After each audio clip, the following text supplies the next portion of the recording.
I met Clint at the UTA Air Quality Improvement Plan meeting. It was the last, I think, that the NCD cog that's leading this effort. Um, anyway, we were sharing a table, and I was so impressed by what he did, and the fact that he's local and he's involved in prey restoration. I thought this was a very good topic for ACC, since a lot of our members are also prairie enthusiasts. So, Clint, you've had a very, I wouldn't say checkered, but maybe varied career with the Army and with a company that the E3. Tell us about that a little bit, please, before Well, you. yeah, I've got a slide where I'll kind of run through all of No, that. Yeah, yeah. Just I'll give you a quick. tell us about the. I am the least interesting thing about this evening, so you know. I doubt that very much, but go ahead, please. Okay. Well, thank you very much, Grace, for inviting me, and really appreciate this group taking the time. The first thing I did was kind of downgrade my title a little bit. I was using my previous job was I was a regional planner, so I actually used to work at the North Central Texas Council of Governments, and I'll show you something here on that here in a second. And so I use the term built environment a lot. But and I said that to, I think, my wife the other day. She goes, "What the heck is the built environment?" I was like, "Oh yeah, that's come on, that's urban areas." And she's like, "Is it like the suburbs? What's the?" So I was like, maybe that's a little too goofy planner speak. So I think what I want to talk about is I'm calling it a framework for urban prairie maintenance. Now, the challenge that was set before me by Grace was like, listen, we don't need somebody coming in telling us more about like soil health, this, how to like prep your garden, that sort of thing. She's like, we're all pros, we're savvy, we're expert. I'm being silly, but she was like, she challenged me to kind of mix it up a little bit, and so I thought, for me, the biggest challenge has been not so much starting things as maintaining them. And I think traditionally maintaining restoration sites in urban settings is probably one of the biggest challenges out there. And because that's where it tends to fail, people don't know what to do to keep these things going. And if these things fail, then everybody thinks they always fail. They think they look bad, whatever. There's nothing worse than like getting excited, like a DART station has, at one of their new stations, they've done a big, beautiful, native landscaping. But then in 2 years, it's, wilt, it's just gone. Some contractor comes in, rips everything out, or everything dies, or whatever. And that's just really disappointing for folks. And so I think that's the biggest challenge, is the maintenance side. So I'll keep moving. I just wanted to give us a little motivation here and a little, it's hope, but it's also tragedy, all mixed in together when we see these quotes. But this is from a settler in Grayson County back in the 19th century. He said, "I can sit on the porch before my door and see miles of the most beautiful prairie, interwoven with groves of timber, surpassing, in my idea, the beauties of the sea.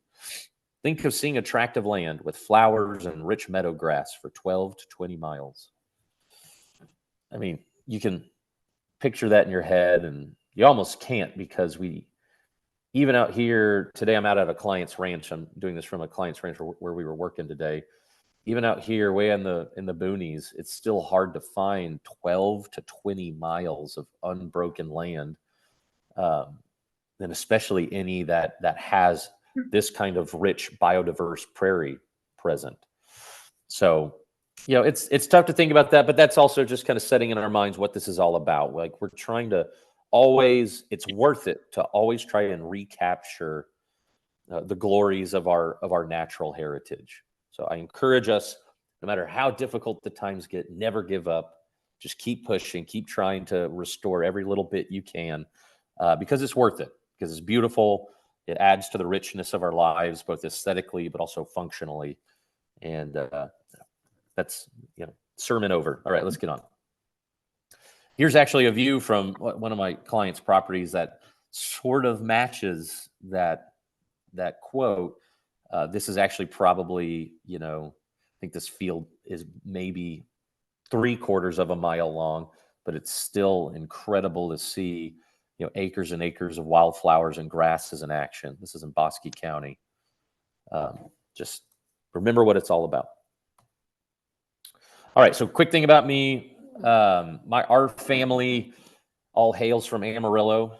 Hails from Amarillo. My name's Clint Hail. Anyways, bad puns. We all come from Amarillo, so we're a High Plains folk. We even know what trail we came in on. We came in on the Tascosa Trail into the Panhandle. One of my grandfathers was a Texas Ranger. The other was a Santa Fe Railroadman. So we're strong.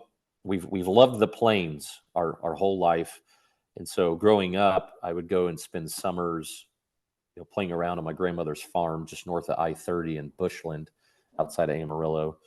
And so that fostered an early love for the plains and big sky country, but then also developed a deep passion for Dallas and North Texas because I spent my whole childhood playing in the creeks, going up and down White Rock Trail in Dallas, fishing under all the bridges I could find in high school, really learning the ins and outs of our whole region.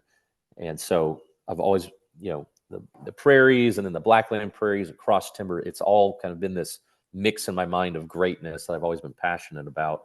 That's why I came home back in 2013 after I finished up in the Army, where that's where I was doing asset-based community development, which is where you go into a community. We were working in some tough places around DFW and also in Central America, trying to work with folks so they can, in such a way that we help them see what resources they have available within their community to achieve what their own community's goals are. We're just there to help them connect the dots. So that was a great time, very important for me. That was also my gateway drug into urban and regional planning, which I then got into at NCT COG. And it was me and my boss. We were a two-person team working on automated vehicle and smart infrastructure policy. So, we were dealing with high-tech stuff, totally out there. But all along the way, starting way back in 2013, when I first got out of the Army, my whole life I'd been just a big ecology nerd. I'd always been passionate about it and had always read on my own. And then some things I got exposed to back in 2013, I started coming up with a business idea. So I just started scribbling in notebooks. And then in summer of 2021, the right opportunity came along to start this business I've always wanted to start, a Texas native ecological landscaping company. So we filed in summer 2021, but didn't really kick off until 2022.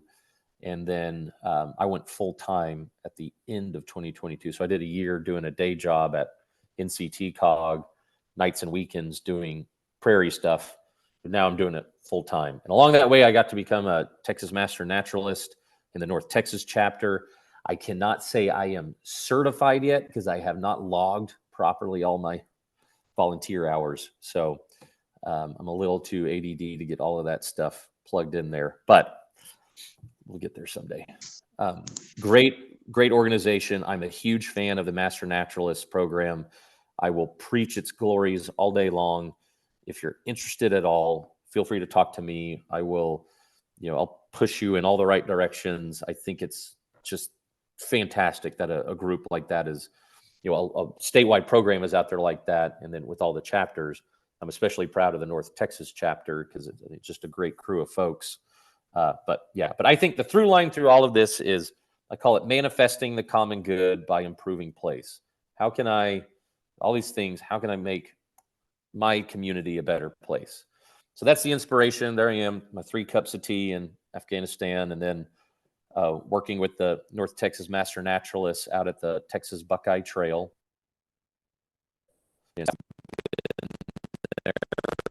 Go do it. Go walk it. The Buckeyes are about to bloom. It's incredible. We've done a lot of work out there. But the business that me and my business partner started, my business partner Josh is kind of my irrigation, installation, implementation guru because he's been doing that for so long. I'm kind of the design and plant and and nature guy. And but what we wanted was our goal is to make restoration landscapes legible to people and cultivated landscapes legible to nature. And we do that by trying to bridge conservation and landscaping proper. This little clip, we've been around for 2 years, so our landscapes are still growing and developing. But this landscape in this picture is 2 years old. It was just bare dirt between the walkway on the right and the house on the left, and wrapped around this whole house. And then we this client had some budget, so we went to town, and this is it after a couple years, just filling in and booming. But something else that marks us is we are all about the part of the problem in the world of conservation is it can turn into a lot of browbeating and a lot of, like, you shouldn't do, thou shalt nots. And I totally get the sentiments, and I'm appreciative of a lot of the work folks have done. We just think that in the face of modernity, which is this unrelenting force of change and newness and development, we can't browbeat our way out of this. We've got to build a constructive vision that gets people excited about the future, and find a way to make something that's so excellent and operates so well that people can't help but want to get in on what we're trying to do, and that's trying to restore the greatness of the Texas natural heritage. So that marks our business and the way we think about things. I won't spend a lot of time. This is so abstract and out there, but it's just kind of part of our philosophical DNA. So let's get to what you want to talk about. In the face of the challenges of modernity and nature, how can we embrace the paradoxes and dive into restoring prairies in our communities and then keeping them alive?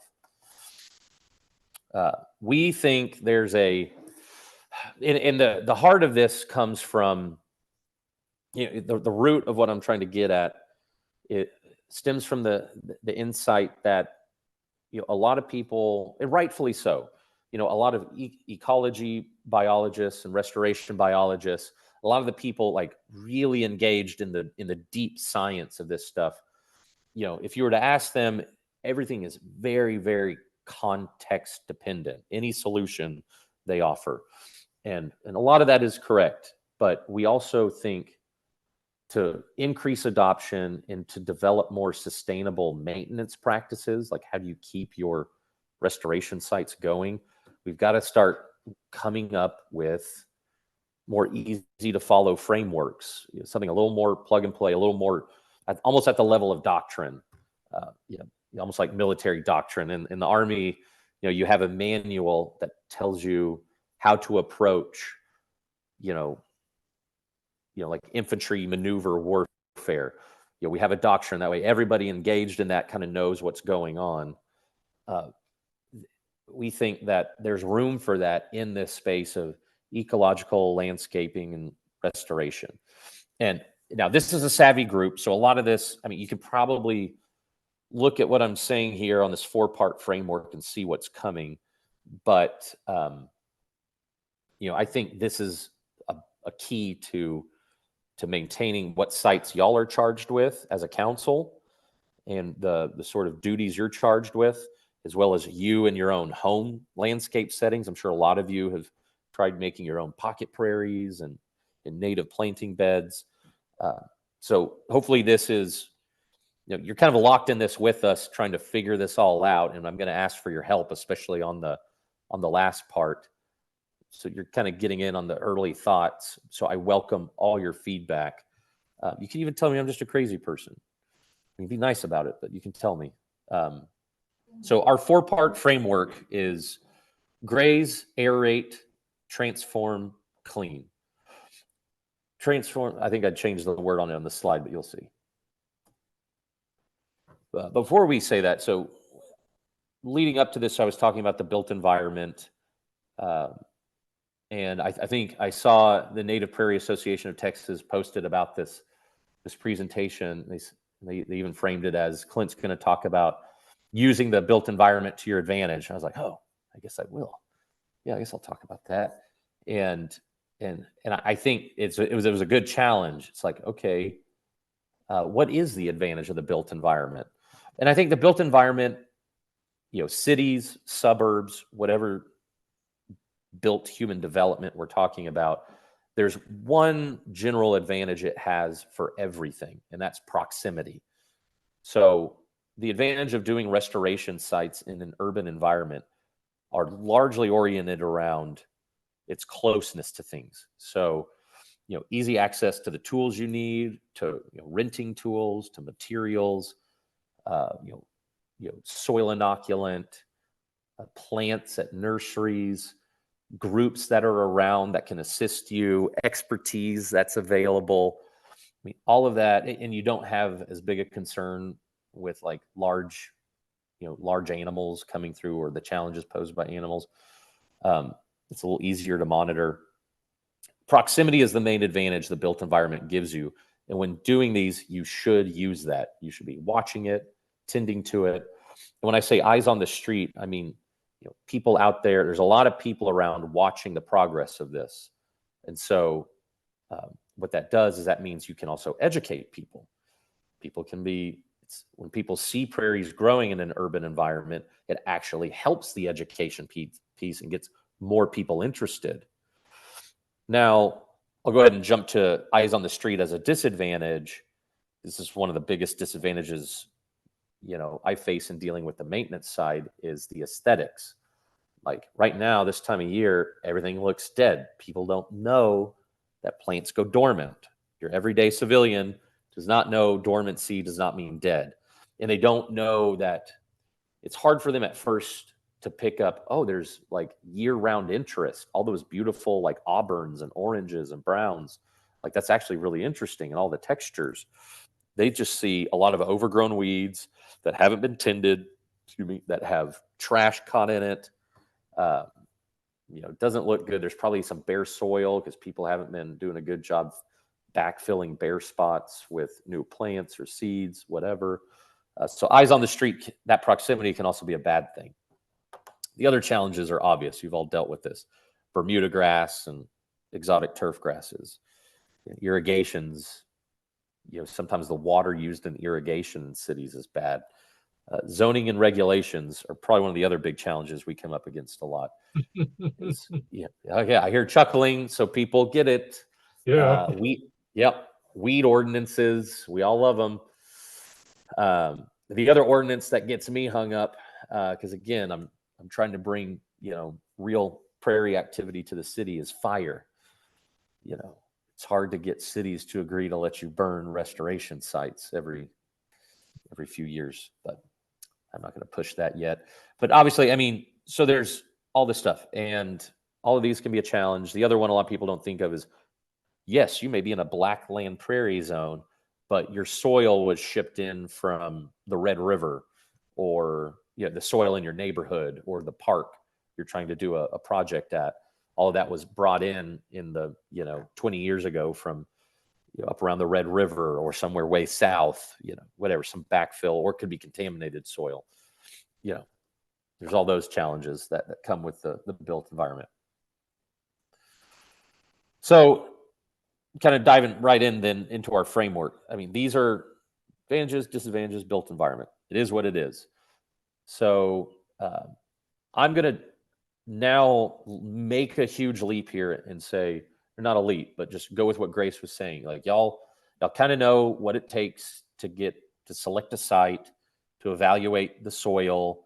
Y'all can run a little pH test, which is probably, if you're going to do one test on soil, that's probably the biggest one. Like pick it up with your hands, see if it has tilth and organic matter, and then do a pH test. Great. Too high, put some compost in there. Awesome.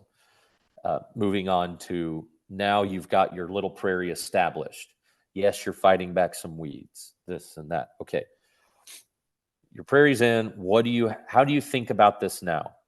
So I want us to, this whole 4-part framework is just a fancy way of saying we're trying to mimic the core activities that happen on grasslands in whatever our restoration site is.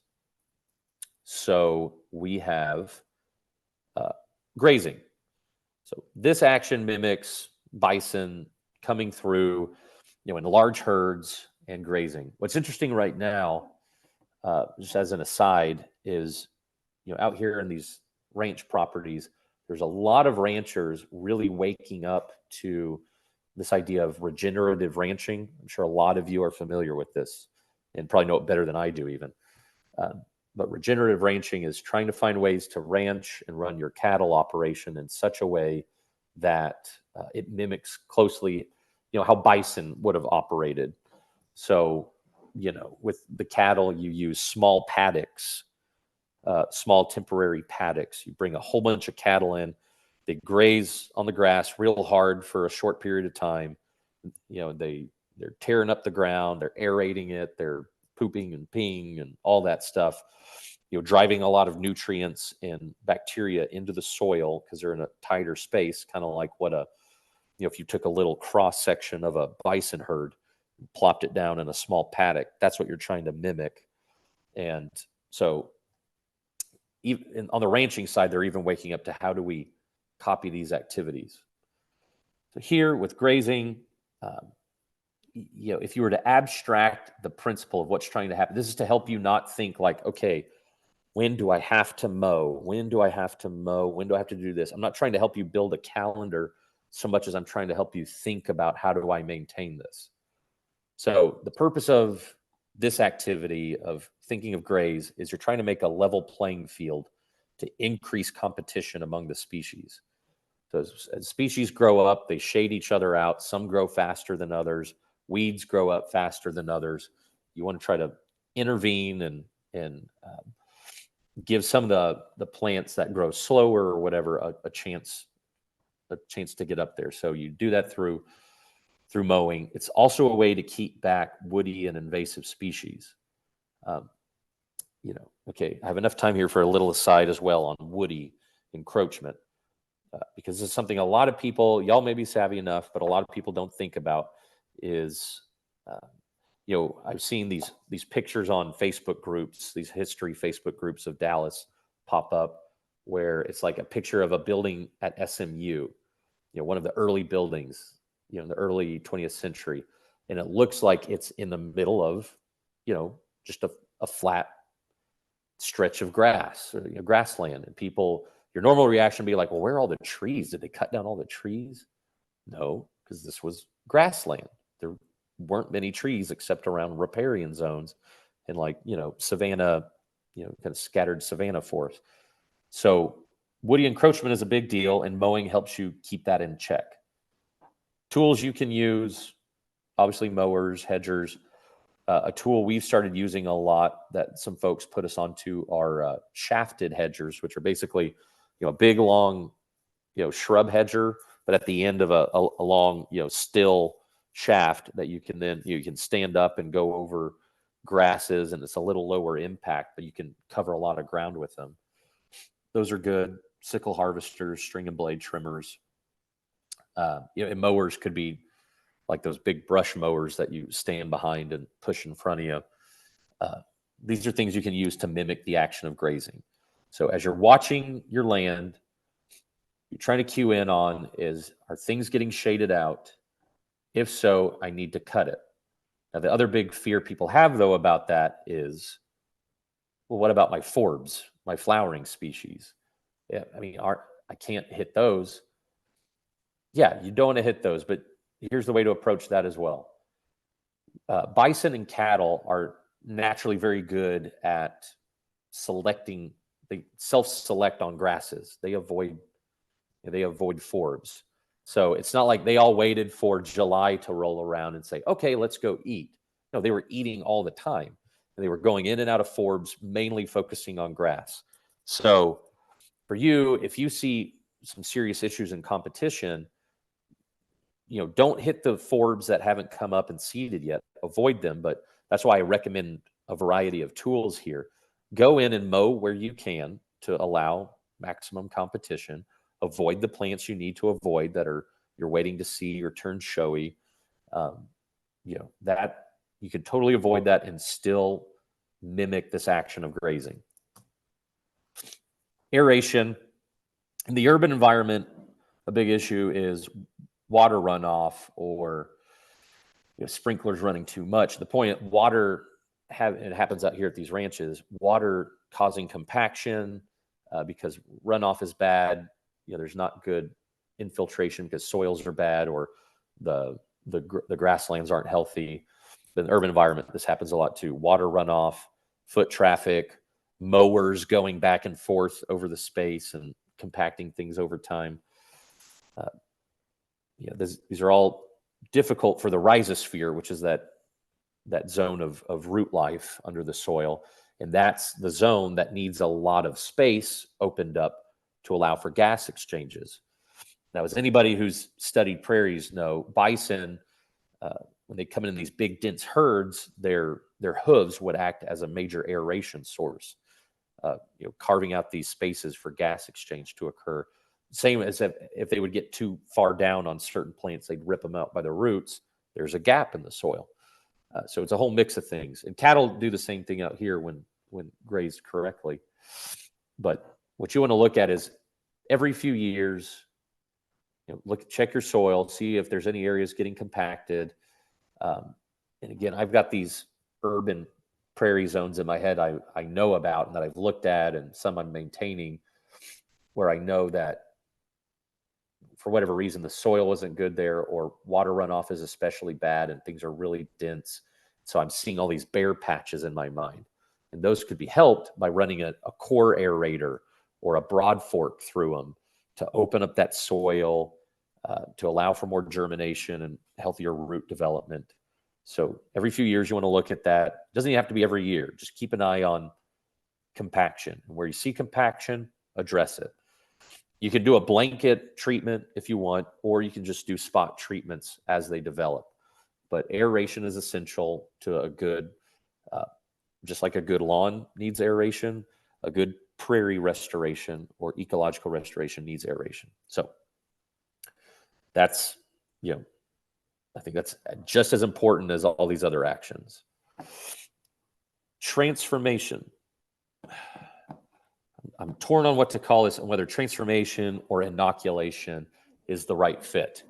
But what I mean by transformation is you have biomass being taken up by bison and other ruminant species, transforming that into nutrients for soil microbes. Then you also have soil microbes and other kind of like, macro fauna within the soil, tearing apart, shredding up biomass, digesting it. But I think what I'm trying to get at with this idea is you need to constantly make sure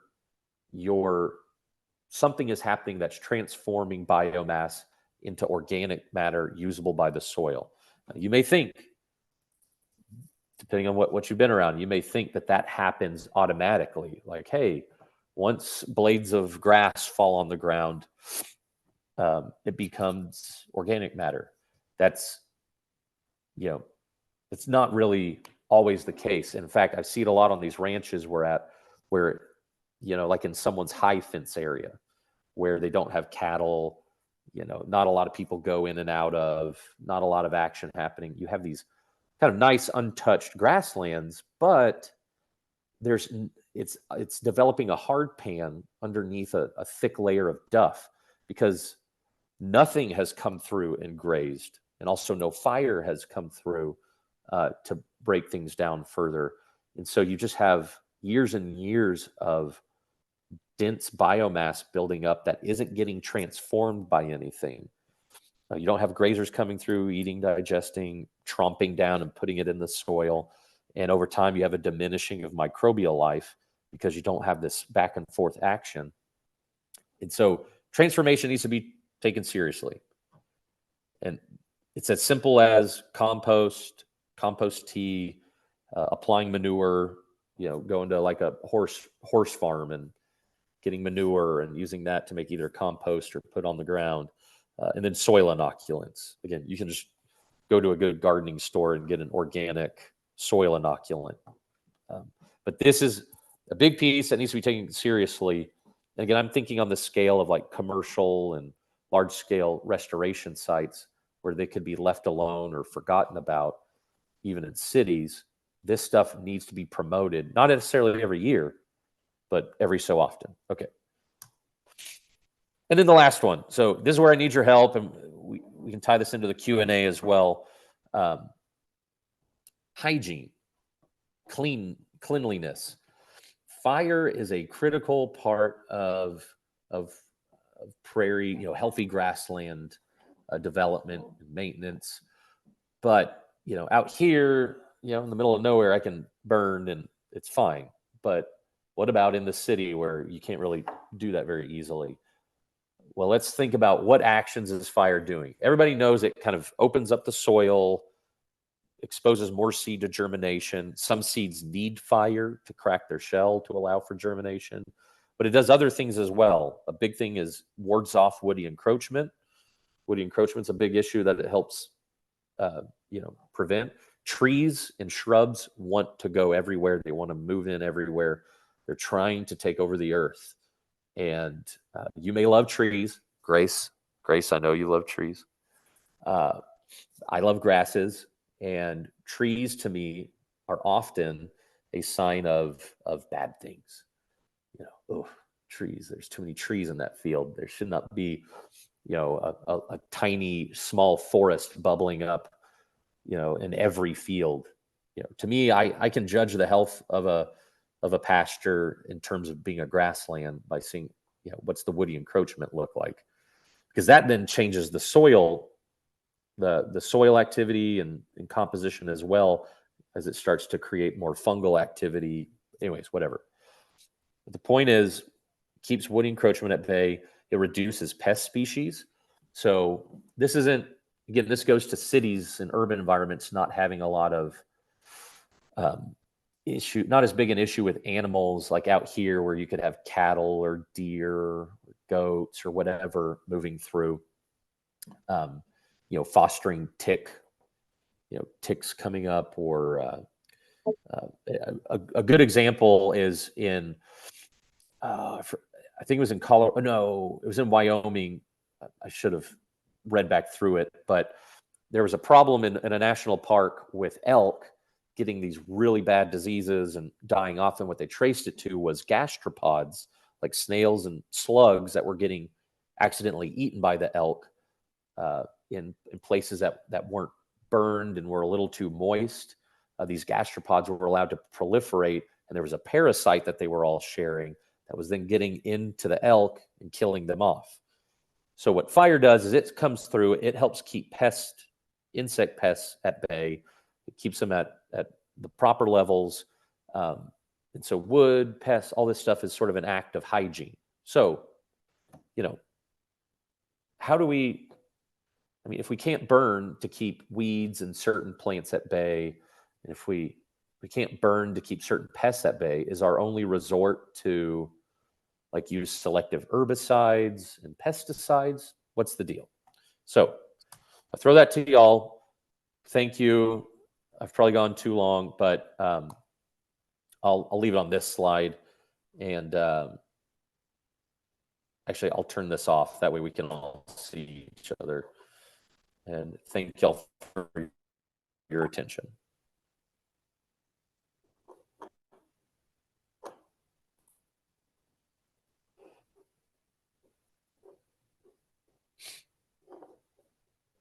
And again, saying I'm a crazy person is always on the table.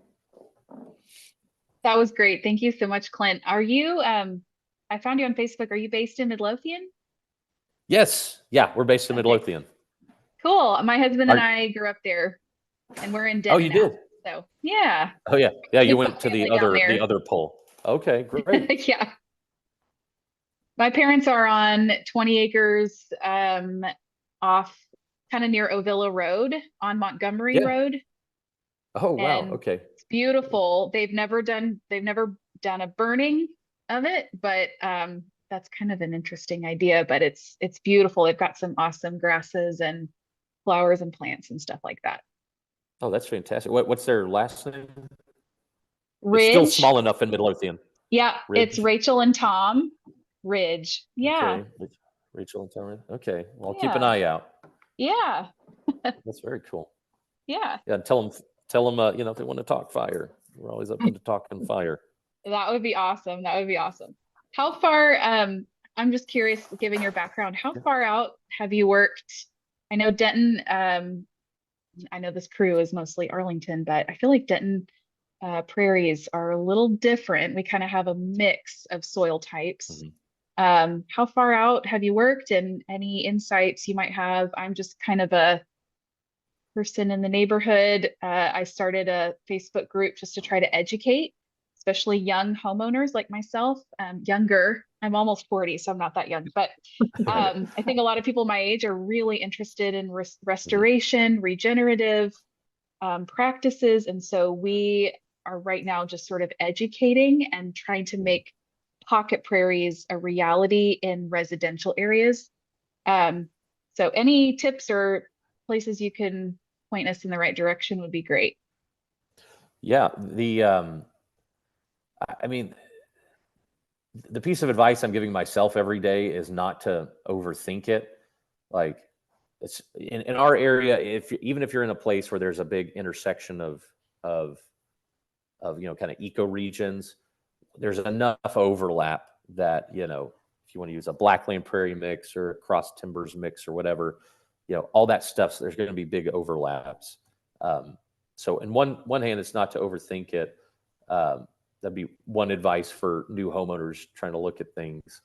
Um, and it's as far out as we go, we kind of go. North Texas is our whole jam. So that can be as big or as small as you want it to be. So, we've had clients we've met with folks in Denton, and we've also done work all the way out in Bosque County to the southwest. And we've met with folks in Kaufman County and way west of that, and in Fort Worth.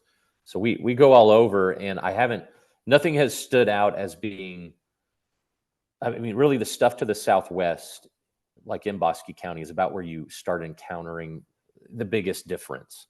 Because at that point, you're over the Brazos River. You're essentially in the hill country. And then you're in thin limestone soils, on a much Mhm. wider scale. And so that's where it really gets different. But, other than that, it's kind of hanging out. Is that what you're wondering? Yeah, yeah, that's great. Okay. Okay. Okay. This is Marion. I'm going to answer the questions in the chat unless you want to look at them, Clinton, yourself out either way. What Yeah. works Oh, best for okay. you? Okay, I see a question. So far, I see a great question from Grace and Dick. So, for Grace, can goats take the place of cattle or bison?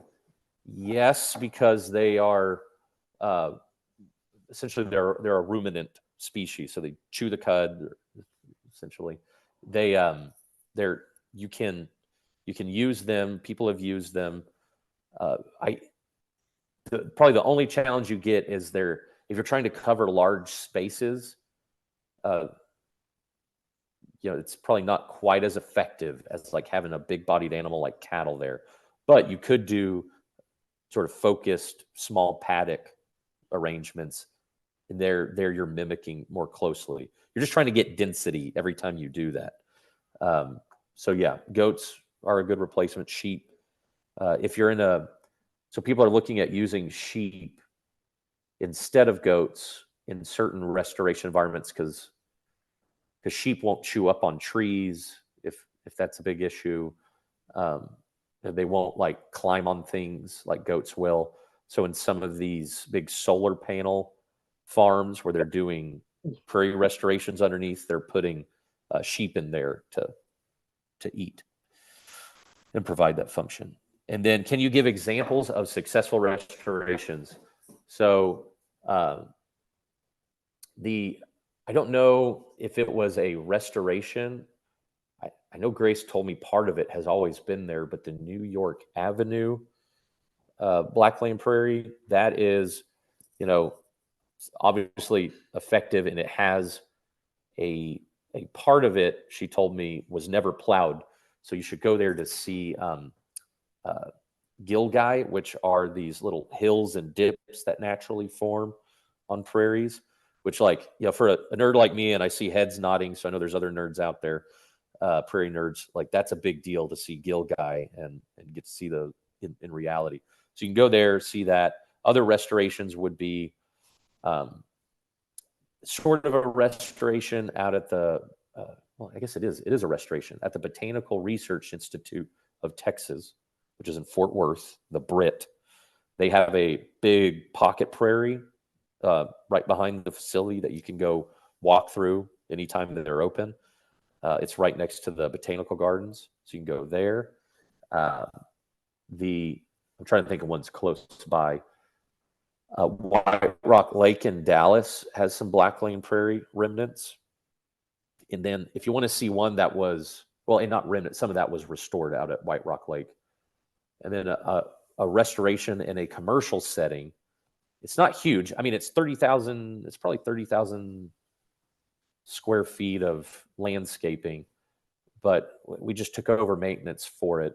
But up at Prairie Commons in Flower Mound, which is a little light commercial development, they did all of their landscaping with blackland prairie restoration. So you can go see that. I wouldn't go there right now. We just cut everything down, but go in late May, early June, and everything will be popping. You can go see that and what that looks like in that setting as well. And then there's the Conmara out near Greenville, the Conmara Blackland Prairie. And I'm blanking on the other. I'll send y'all a whole list of local prairie restorations.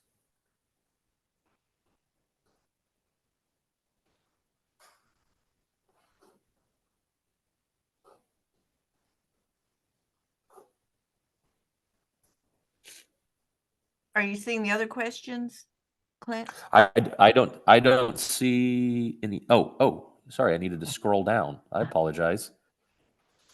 Technology, not too good. What do you think about goats for woody control? Yeah, goats, good control for woody invasives. You'll probably still need to make mechanical intervention if you're just using goats. This is to John Darling's question. So not just goats plus for woody encroachment. Some of these management techniques have been used successfully in urban areas. So I mean, part of what I'm getting at here, so this is to Betsy Marsh's question. Can you talk about some of these management techniques that have been used successfully in urban areas? Part of what I'm trying to get at is I have not seen in urban environments a lot of success. And I'm more thinking like maybe restoration isn't the right fit, but I'm also thinking about lots of native landscaping ventures. So like parks and public venues. I think there just hasn't been a lot. I think a lot of people bring landscaping proper to, kind of traditional landscaping stuff to these settings, and it backfires. So, I mean, I see myself do it sometimes, and I have to stop and try to think of a new way to do things. But, imagine putting in a big bed full of pink muley and big muley grasses. These are grasses. These are not shrubby plants.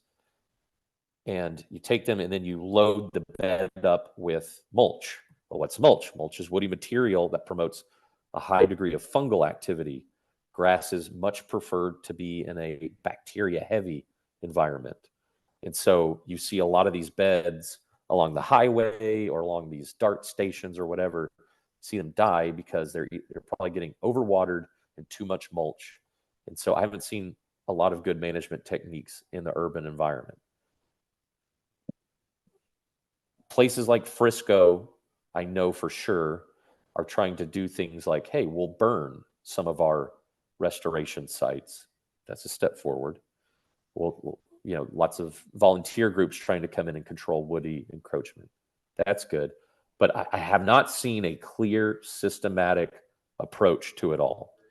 And I'm happy to be, I welcome to be pointed in a direction where people do see that, but I have not. And then Dustin said, can you talk about the type of work your company does? So we do commercial, this will be quick, I won't make a big sales pitch, but we do commercial, landowner, public sector, and some residential work. I'm saying some residential because until I get a project manager that can handle all the residential, it's a little too much. And so I'm happy to help and talk to people, but it's getting really hard for us to get out to all the residential clients that are interested. So, and then we have these commercial and big landowner projects coming up. So it's just like kind of stepping back from that in a really heavy way. But I'm happy to talk to anybody if they're interested and they just need to think about it or pointers. I'm happy to do that. And so we also do so we do prairie restoration, we do creek restoration. I find us doing a ton of erosion control work, even out here on these big properties, because erosion is a huge issue, and then using essentially grasses as infrastructure to help slow that down. And then how do you see climate change affecting our restoration model? I mean, that's a big question. Prognostication it could be dicey on that. I mean, the most likely change I see is, for those of you familiar, I'm sure most of you are, if you were to take the part of America between, let's see, how are y'all looking at me? Basically, between Appalachia and the Rocky Mountains, the first third of that closest to Appalachia is mostly tall grass prairie. Then everything west, the other western 2/3 is short grass prairie. I would think if rainfall patterns really change, if heat really goes up high, I could see that short grass prairie range encroaching in our restoration model, focusing more on putting short grass prairie plants in more frequently, and also focusing heavy on water catchment and infiltration techniques. I think that's huge. I think that's already huge, and we need to be thinking about it. Even out here on these ranches, like back in October and November, at a client's property in Bosque County, this creek, they had a week of getting 8 inches of rain. Then on Friday, in 3 hours, they got like 6 inches. It was insane. But even despite all that water, so all that water led to the creeks flooding everywhere, flooding in the middle of open fields, erosion everywhere. But what caught my attention were how bad the creeks were out here in the middle of nowhere. It was like the way creeks look like in the city. And I know it was a big rain event, but my biggest suspicion is that so many of these lands out here are overgrazed and compacted, and no grasses are driving infiltration into the soil, that it's basically like having parking lots everywhere. So infiltration and catchment and erosion control are going to be a huge part of our model going forward, I think, because we're going to get big rain. Even if we get fewer rain events, they're going to be bigger and harder and more likely to take off valuable topsoil. Okay, I'll stop. We see privet taking over. I'm trying to wrap up before 8 here. We see privet taking over most parts of natural areas. Any ideas how to get rid of privet as effective and not very expensive? Volunteers are one. Yes, the chuckles of the battle hardened. Okay, volunteers are a way. Sometimes, they're a way. Honestly, I would say this: burning would be a very effective way to keep it in control, but we can't really do that. So honestly, the most effective way is if y'all are involved with, so like on the Buckeye Trail in Dallas, because it's Dallas Parkland, we can't really take power tools in there. And then you have to have somebody with a herbicide application license come in behind. This is a very ineffective model that leads to huge regrowth issues. And so, by cutting things by hand and then hoping somebody comes back and applies herbicide. So one very effective way would be advocate where you are using volunteers in an urban setting to control privet. Make sure, become the squeakiest wheel in the city to either get them out there with their herbicide applicator going through as soon as you're done. He's like out there following the volunteers, hitting all the stumps. Have somebody out there with you and then get them to convince you to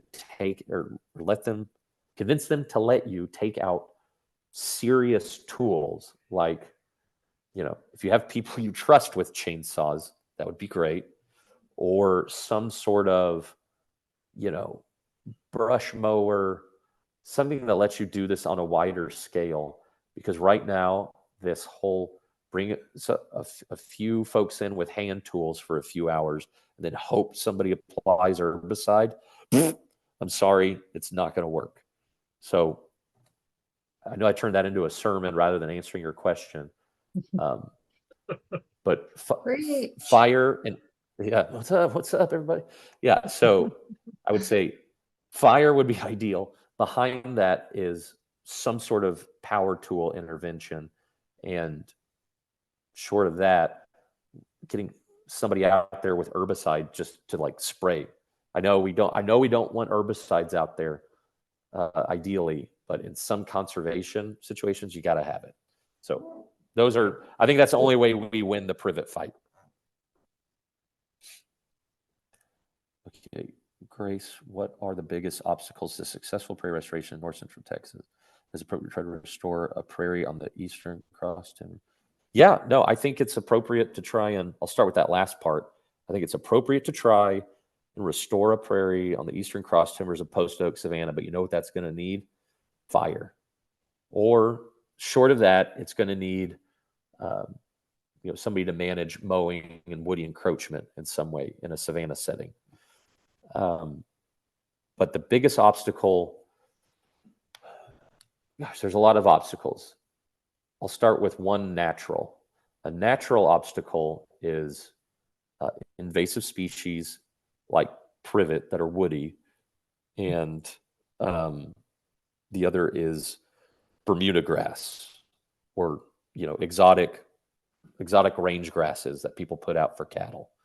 So those, even out here, not just in the city is Bermuda a problem. Out here on these ranches, it's a problem. And Johnson grass is a problem. Sometimes it requires herbicide intervention. And there's very selective herbicides now. The technology is kind of crazy. There's stuff that goes only after Johnson grass. So those are natural. The biggest obstacle, though, probably is the human dimension. People that don't know what they're looking at, and so there needs to be an education piece. Sometimes in the early stages of a restoration's life, it looks choppy and rough and not very full, and that can look very difficult to people. So convincing people that it's a good idea for that, getting over a lot of old lore, like, oh, there'll be more snakes, or this, or that. The human dimension is just as big a deal as all the others. So is there a good source for native prairie plants, not necessarily seeds, that you use? There's a couple wholesalers in the state that provide prairie plants. They only do it to landscape professionals, so places like Native Texas Nursery. So that's where I get a lot of my stuff from. But there's other folks up here that are distributors. So Eco Blossom in Fort Worth sells great native plants. There's a few folks trying to start their own propagation stuff. Like I know Randy Johnson, I think he does contract growing. Most of y'all are probably familiar with him. You can talk to Randy. Maybe he'll grow stuff for you. A few other folks around. There's Trio Plant Company, who's trying to grow out of East Dallas. Not a lot. You can talk to me and I can source you stuff. I can do my best. But a big problem I have as a landscaper is, on the landscaping side, is not having access to a wide diversity of plants relevant to North Texas. So it's a problem for all of us. Okay. Yeah. So not just seeds. That we would love to start a nursery dimension where we're growing, but we're just not there yet. So, and I can give you, I know I'm running 1,000 miles an hour. I can give y'all I can get with Grace and give her a list of everything I've recommended and sent.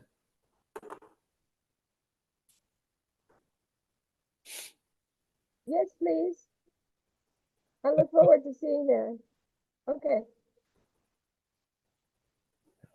Do we have any other questions? All right. Okay. Yeah. Just unmute your mic if you have a question.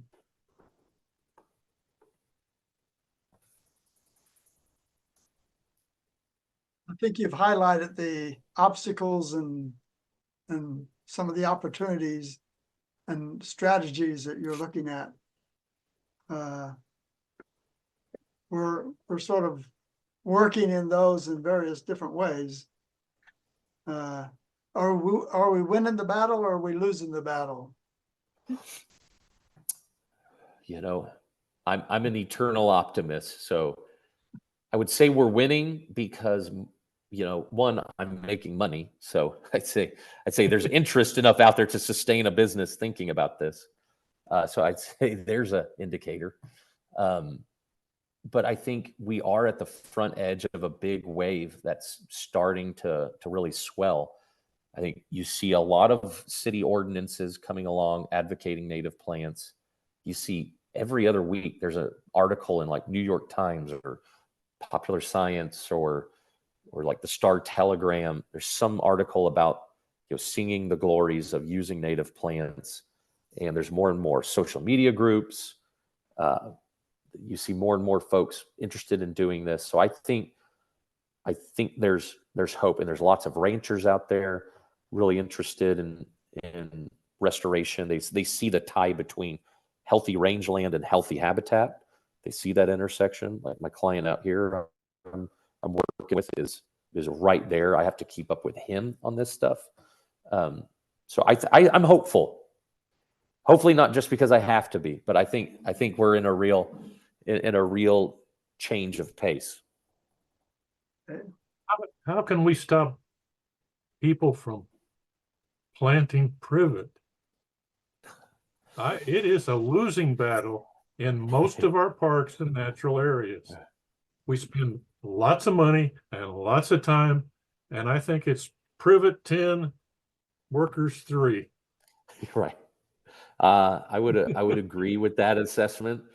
I scratch my head on that question all the time.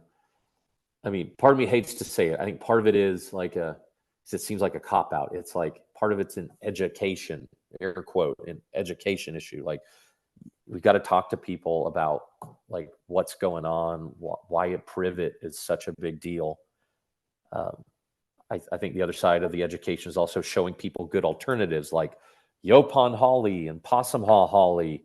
I think part of it is people like me and other folks who want to grow, creating enough.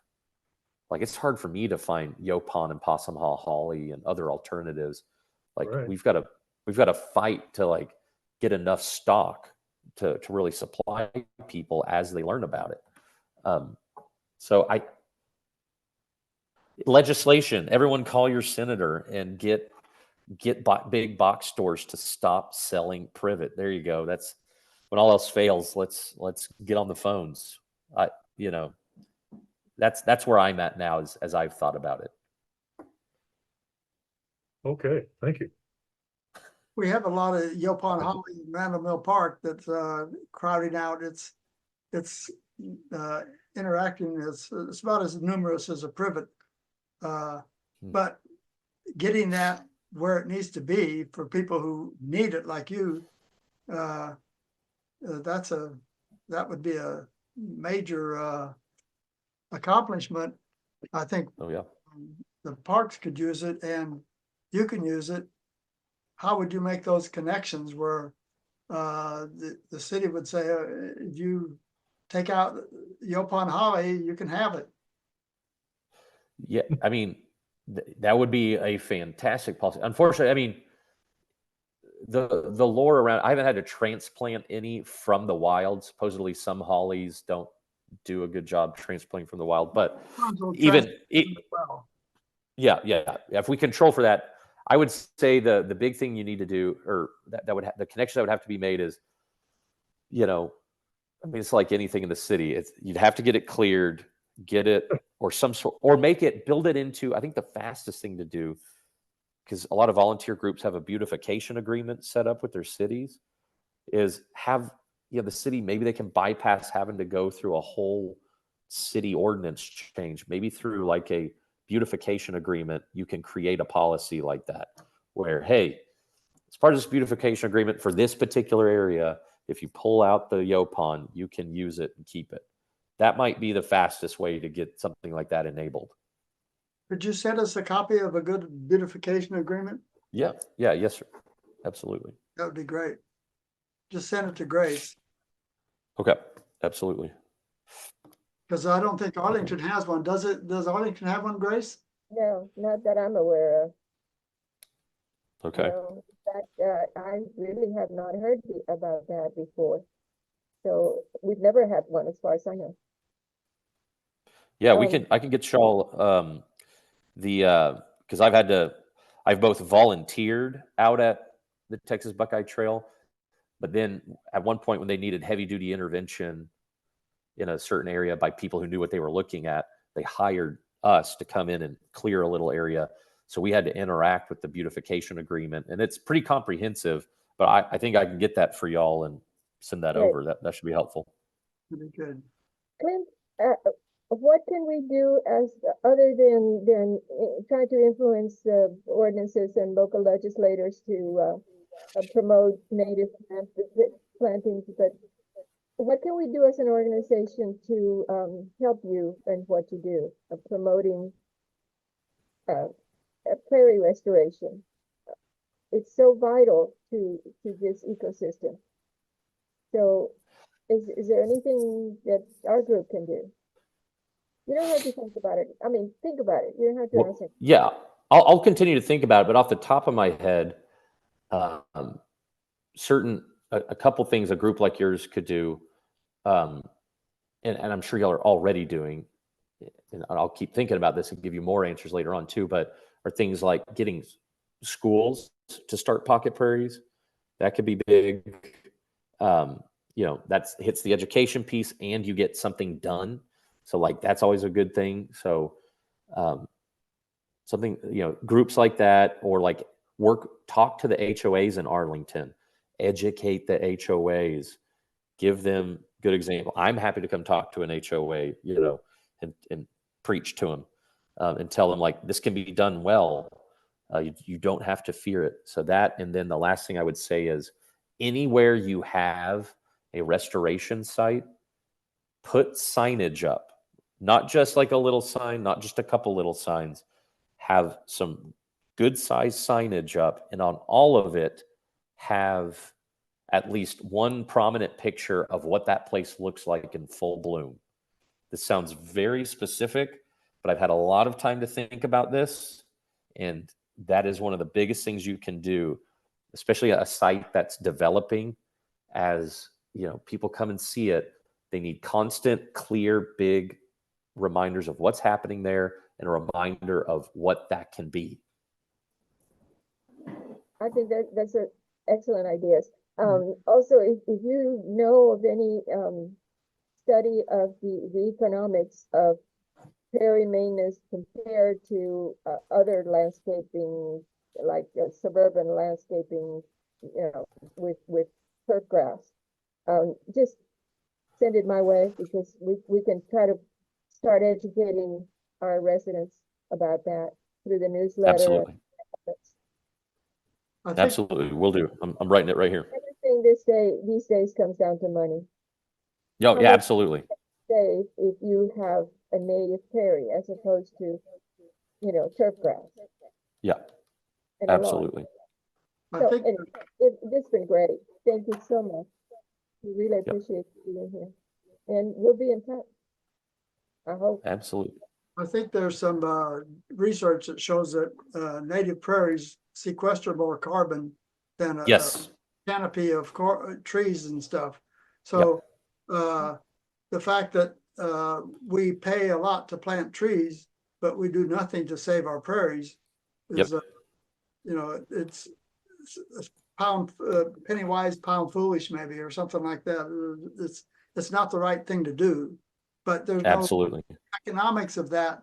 If you see an article or something that lays that out, that we can use with the city and say, you save money because the city understands saving money. Yeah. But exactly. No, that saves money on. It's a cheaper way to sequester carbon. It's cheaper than irrigating hungry or thirsty turf grass, and it's cheaper to maintain in the, you know, in like the near term even. So yeah, those three things could all make sense for sure. Excellent. Thank you so much, Clint. I hope you'll be back someday with an update on what your company has done, maybe toward the end of the year. Absolutely. Yeah. I'd love to report back if you'll have me. Of course, anytime. You tell me. Okay. We'll It's be Well, been will really do. wonderful. Yeah, Thank thank you, y'all very Clint. much. Thank you very Abs- much.